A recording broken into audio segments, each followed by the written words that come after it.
My name is Julio Ernesto Murray Thompson. I'm the diocesan bishop for the Episcopal Church in Panama and also the interim bishop of Costa Rica until this year. The Iglesia Anglicana de la Región Central de América, IARCA, which is our Anglican Church in the Central American region, just held their 6th synod in Costa Rica. At that synod, I was elected the new primate for IARCA. The election happens as the House of Bishops and the House of Presbyters, Deacons, and lay are separated, and what was quite surprising to me is that I got a unanimous vote, a consensus in the House of Bishops. The information then goes to the House of Deputies and is ratified. Quite surprisingly, I had the door open and my wife and the secretary for the House deputation came in. I said to myself, it's happening, it's real.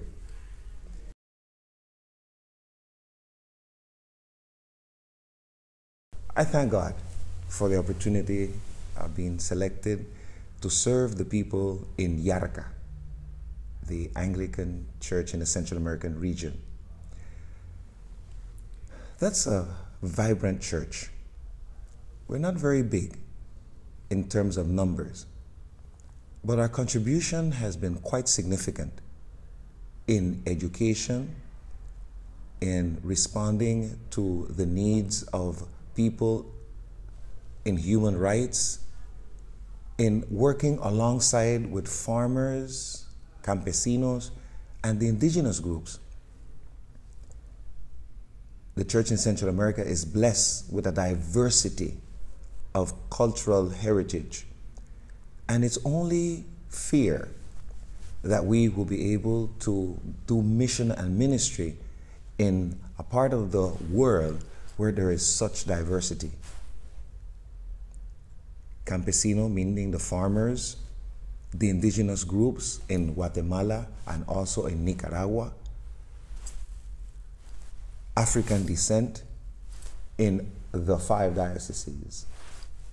So in that diversity, what has held us together is the respect that we have for each other and the respect for the resources that we bring to the table as we seek to celebrate what God is doing and that we want to be part of what God is blessing.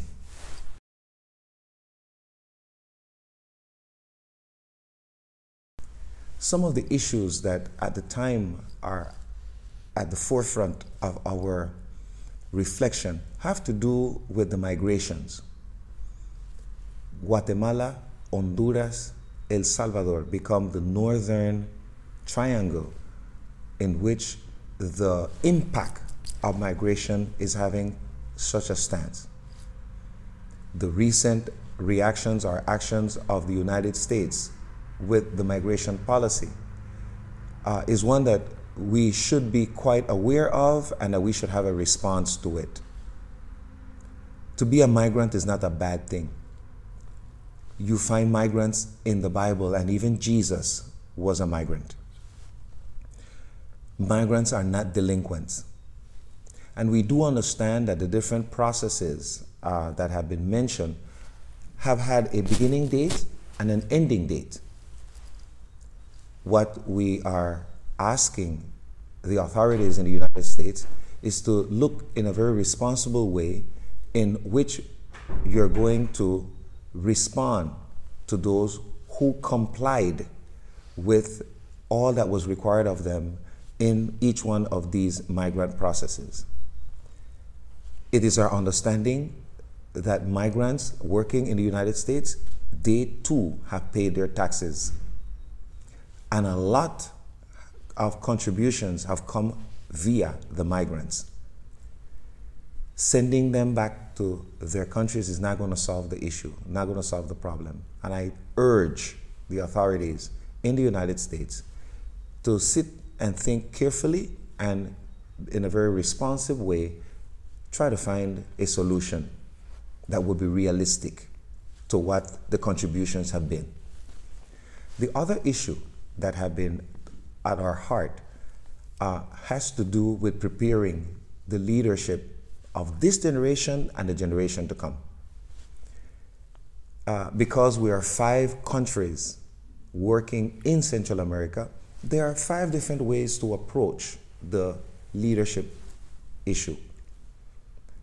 I think it's important for us to continue to empower young people, women, and men as disciples of the gospel of Jesus Christ.